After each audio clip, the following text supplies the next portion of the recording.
Hello friends, welcome to the New York blog. आजची सुरुवात करूया चहाने. हा आला पिंकू आणि टिंगूचा चहा. मग गेलो आम्ही एका मंदिरात. ते होतं गणपती बाप्पाचं मंदिर. खूप छान मंदिर होतं, पीसफुल एकदम. तिथेच गावदेवीचं मंदिर होतं. मग मारली प्रदक्षिणा, मग दिसला सनसेट, मग केला झूम. इथेच बाजूला एक छोटंसं गार्डन होतं. इथे छोटे छोटे मुलं खेळत होते.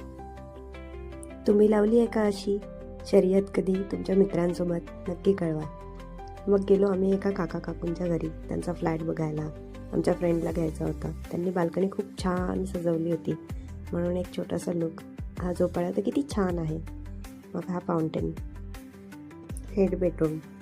मग दिसले डोरिटोज अँड लेज. नको बाजा खा बाजा. मग लागली भूक. पिंगू आणि टिंगू निघाले रेस्टॉरंटमध्ये. ही केली आम्ही एंट्री आणि मग आम्ही खाल्ली शेव भाजी आणि रोटी. छान होती, काळी भाजी होती. आणि आमचा दिवस इथेच संपला. चलो बाय.